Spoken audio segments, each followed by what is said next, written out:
This player's swing went from this to this almost instantly. And this player's swing went from this to this in 5 easy steps. In this video, I'm going to walk you through the 5 key steps to building a major league swing. The same steps that transform my game and can do the same for you. See, when I made these changes, I went from weak ground balls and low line drives to driving baseballs deep over the outfielders' heads and even out of the park. And if you follow these steps 1 through 5, you'll see the same kind of transformation in your swing. So with that said, get ready to take your swing to the next level. Let's dive in. Now, if you don't know who I am, I'm former MLB player Jermaine Curtis, and the swing pattern that I'm going to share with you today took me 32 years to understand. And it's the same swing pattern that the best players in the world use. Players like Barry Bonds, Mookie Betts, Shohei Ohtani, all the best players in the game use this swing. And in the next few minutes, I'm going to share with you how this swing pattern was able to get me and my family out of rough circumstances, and how you can use it to turn your swing into a weapon where you can hit with more power and hit with consistency. Now, there are 4 main problems when it comes to the swing. 1, loading. 2, the initial phase of the swing. 3, bat path. And 4, extension. Now, don't worry, I'm going to share with you how to solve all these, but let's dive a little bit deeper into each one. Now, problem number 1, loading. Many players load too much, too little, or none at all. And here's the problem. A poor load sets everything else up for failure. Without the proper load, you're losing power before your swing even begins, and that makes it nearly impossible to generate power and hit with authority. Problem number 2, which is the initial phase of the swing. Many players are taught to throw their hands at the ball, and this gets them disconnected. Now their hands get away from their body really early, causing that casting-like motion, and it causes them to come around the baseball, and their swing gets very long, and it makes it very hard for them to be consistent. The reason is because if you can't get inside the baseball, you're honestly guaranteeing yourself weak contact, weak hits, and frustrating at bats. Now, let's talk about problem number 3, which is bat path. And I see this with a lot of young players. They really struggle with getting on the plane of the pitch, and more importantly, controlling the barrel inside the zone to the baseball. And that's why you get that bat drag, and then their bat flattening out too soon, and they're getting a lot of weak contact and inconsistent hits. See, without a proper bat path, you'll find yourself hitting weak ground balls, popping balls up to the opposite side, and not hitting those line drives and gap-to-gap shots that you know you can. Now, let's talk about problem number 4, which is extension. And extension is a very important matter, and a lot of young players struggle with this. They get to the baseball and they stop at contact, and then they just start running. You get others who get to the baseball and then they roll their wrist over and they're hitting a lot of ground balls.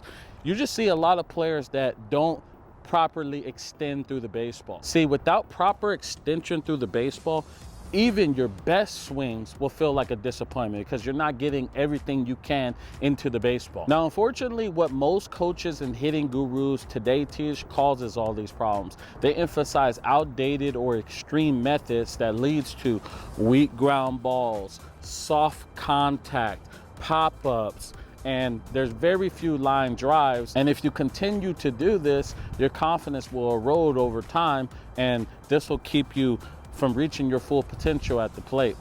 And I know this because I struggled as a young baseball player, and it's because I learned these methods. I grew up in a very rough environment, and we didn't have good coaching and we didn't have the right information. So I was taught a lot of the things that you are getting taught today. And these methods held me back, and it led me to hitting a lot of ground balls, weak contact, pop-ups. It was very few and far between that I was hitting line drives. And I remember vividly a stretch of games where I would come up to the plate and pitch after pitch, I take my swing and I was hitting a ground ball to shortstop or third base, game after game, at bat after at bat. And I remember going back to the dugout and my teammates calling me a rally killer because I had hit into 2 double plays in 1 game. And as you already know, that was a huge knock to my confidence. It got so bad that I really thought about quitting this game. And seriously, if you would have looked in the dictionary and looked up inconsistent hitter, it would have been my face right there. walking back to the dugout with the sad face, like, another ground ball. But everything changed when I discovered the swing pattern that I'm gonna share with you today. The ball started jumping off my bat, and I was able to start hitting more line drives. Then those line drives started turning to gap doubles, and then I was able to start hitting baseballs out of the ballpark. And you will too. Now, after years and years of trial and error and talking and learning from the best players that ever played this game, I figured out that the most effective swing resembles a Nike swoosh logo. See, this concept took me years to fully grasp, but when you look at players like Miguel Cabrera, Shohei Ohtani, and Barry Bonds, you'll notice that swoosh-like motion in their swing. And if you adopt this, you'll start hitting more line drives, you'll hit fewer ground balls, you'll have fewer pop-ups. Overall, your performance will improve. But most importantly, you'll be doing exactly what the best players in the world are doing. With saying that, the swing that I teach has been refined over time, but its foundation came from Barry Bonds. See, back in 2007, I was playing at UCLA, and that was the first time I met Barry Bonds, and he gave me some tips, some drills, some advice that really shaped me as a player and transformed my game. And so what he's taught me is a little foundation of what I'm going to teach you, but I've, basically refined it over time and made it my own. Now, I teach this in my programs called the 100X Power Program, and the goal is to get you to tap into your full power as a player, because most players do not tap into their full power. And this segment that I'm going to teach you right now is just a very, very small segment of my program. And the core of this swing is called the catch swing framework. As Barry Bonds will always say, it's his theme. So I've taken that, made it my own, and now I'm going to share it with you. And the whole point of this framework was to help you create a very repeatable and consistent swing that allows you to hit those line drives and hit the baseball with authority. Now, before we get started, I've created a free download for you. It's called the Ultimate Swing Framework, and it's everything I'm going to be teaching you today. So if you're interested in that, plus a lot of bonuses such as a checklist and all kinds of stuff that's going to help you implement what I'm going to share with you today so that you can take your swing to that next level, the link is below. Now, the first step in the catch framework is the C, and what that is just charging up. Essentially what that is a load. And when I talk to a lot of players, they struggle with the load. I tell them, hey, just load, and what they do is they push their hands back, and now you get this arm bar right here, and then they start coming around the baseball. So what I tell my hitters to do is think about your arms as wings. Think about your elbows as wings. And all we're trying to do is we're just trying to flap that back wing. And when you flap that back wing, what you're going to get is this knob to smile.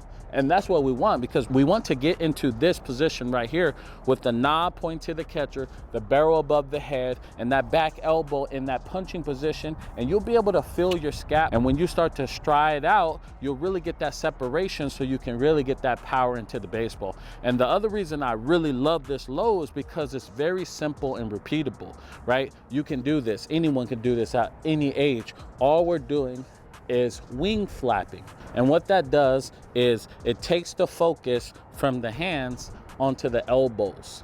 And this solves problem number one, which is the load. And to give you an example of this, look at Julio Rodriguez and notice how he uses the wing flap to get into a powerful, proper position. Now, the next step in the catch framework is the A. And what that stands for is aligning the knob. And what we're doing here is, after we've gotten to a proper load, what we're doing is we're pulling the knob of the bat around this back shoulder tight, right, inside of our body. See, you can't get inside the baseball if you're not inside your body. A lot of players, they throw their hands away from their body, so they're already around their body, and then that makes them around the baseball. So what we're doing here is we're pulling that knob inside of our body, okay, and we're trying to get this barrel parallel to the ground, right? And the best way to describe that, and what I tell my hitters, is that think of the bat knob right here as a train, and right here at the plate or when you're hitting at a field or hitting in the cage, you have that line. Well, that line is the train tracks. And all we're trying to do is we're trying to put the train on the train tracks. And when we do that, we work inside of our body, and that'll make us inside the baseball, so that when we do turn that barrel over, we're able to hit those line drives to the opposite field, hit them in the gaps, pull aside, and really start to drive the baseball instead of coming around it and hitting ground balls. So if you do that correctly, what you're going to do is you're going to make that Nike swoosh logo that I talked about, that swoosh motion, because the barrel is here when we're in that load. And then as we start to pull the train on the train tracks, you can see how that barrel starts to make that little Nike swoosh, right? And so that right there will solve problem number 2, which is the initial phase of the swing, because you won't be disconnected. You'll stay inside of the baseball, and you will not be casting in your swing. And to give you an example, look at Stephen Kwan. Notice how he pulls the bat around his back shoulder, and the bat gets parallel, creating a perfect Nike swoosh-like motion. Now, the next step in the catch framework is the tee. And what we're doing here is we're training the top hand to catch the baseball. See, after we've made that Nike-like swoosh and we're inside of our body, now we want to turn the barrel over and catch the baseball. And if you do it correctly, what you're going to get here is palm up, palm down, with the hands above the barrel. And what you're going to do, or what we're trying to do, is to catch it in a power V position. And if you don't know what a power V position is, this position right here, where this back arm, okay, is in this like V-like shape. Okay, this right here, this is a very strong position, and this will be the target when you're hitting, and this will set us up for the rest of the swing. So we want to get into this power V position and catch the baseball. It's a strong position. It's going to really allow us to start driving those baseballs. And the last thing I want to say about this is that we want to get on a slightly upward trajectory, just as the Nike sign is, right? We don't want to go straight across. We want to kind of have a slightly upward trajectory through the baseball, because the ball is coming down, right? The ball is getting thrown on the angle down, and we want to catch that baseball on the same plane. So that would mean we're going on a slightly upwards trajectory through the baseball. And this will solve problem number 3, which is bat path and bat control. And to give you an example of this, look at Barry Bonds. Notice how his hands stay above the barrel as he catches the baseball in the power V position.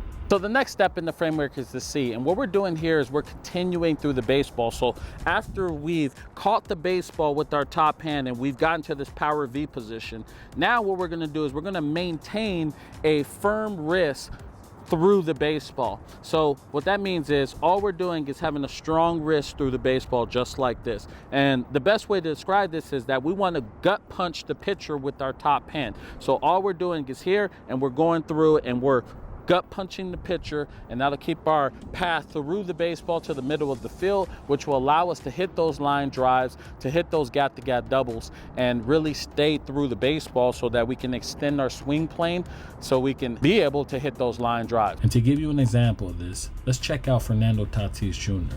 Look how he maintains a firm wrist as he gut punches through the baseball, driving it with authority. Now, the next step in the catch framework is the H, and what that means is a high finish. Now, a lot of players struggle with that. They get to the baseball, right, and they immediately roll that wrist over and they exit the zone. So that stops them from hitting those line drives that we want. So the reason why I made this H is because we really want to emphasize that high finish through the baseball. And so if you were on the side of me as you are right now, let me turn a bit, and I was swinging the bat and I was hitting the baseball, my hands shouldn't roll over until my hands pass my chest. So if I was wearing batting gloves, you'll be able to see that logo if it was a Nike sign, if it was a Jordan sign, until the hands pass the chest. So that's a good reminder if you're, coaching your kid, or if you're watching a video of yourself. See if you can see that logo of the Bruce Bolt or whatever batting gloves you use until the hands pass the chest. And the best way to explain this is what I tell my hitters is that think about giving yourself a pat on the back with your top hand. So if you're a right-handed hitter, you want to give yourself a pat on the back over this shoulder, the front shoulder, with your right hand. And if you're a left-handed hitter, you want to give yourself a pat on the back over your front shoulder, which is your right shoulder. So what this will look like is that right when you get here and you gut punch the pitcher, now you want to give yourself a pat on the back, and it'll be like that, and it'll keep you through the field, through the center of the field, and allow you to elevate that baseball and stay right through it so that you're able to hit those line drives, those gap-to-gap doubles, and you know, basically square more balls up. And this is why I added the other Nike swoosh-like motion to the tail end of the Nike swoosh symbol, because it emphasizes a high finish. And to give you an example of this, look at Mookie Betts. Notice when he extends through the baseball, he keeps a high finish, with his bottom hand logo visible until his wrist roll over after passing his chest. And notice how his top hand, which is his right hand, also moved towards his shoulder, as if he's giving himself a pat on the back. Now, if you do this correctly, you'll solve problem number 4, which is extension. Now, if you incorporate the catch swing framework, you'll experience more line drives, you'll experience less ground balls, you'll experience less rollovers, you'll experience less pop-ups, and overall you'll perform at a much higher level and that allow you to play to your fullest potential. Now, to illustrate how effective this swing is, let me give you a few stories of players who went through my 100x Power program who are now using the catch swing framework, and it's transformed their game. Player number 1, he started with the swing that produced a lot of ground balls and rollovers, as you can see, and after implementing the catch swing framework, his swing transformed and he began consistently squaring up the baseball, and his confidence skyrocketed. Now let's go to player number 2. His goal was to hit the ball on the ground and run, and for that reason he was getting overlooked. After implementing the catch swing framework, he's now hitting line drives and even some home runs. Now player number 3, before using the catch swing framework, he struggled to make contact, as you can see, and when he did, it was soft. Now he drives the baseball with authority and exudes confidence at the plate. Now, if you're looking to hit line drives and drive the baseball with authority and truly unlock your full potential as a hitter, I invite you to book a live free swing breakdown with me. During this call, I will review your swing, give you personalized feedback. If you're younger than 18, please make sure your parent is present or you'll be denied. Now, every season and every at-bat counts, so make sure you take advantage of every opportunity that you can. So go ahead, go down and book your call. I won't be doing this forever, and spots do fill up quickly. And if you're not ready to book a call yet, share this to a friend, a teammate, or a baseball parent who's looking to take their kid to that next level. And you could check out this video right here, which tells you exactly how to hit your first or your next home run. Thank you for watching.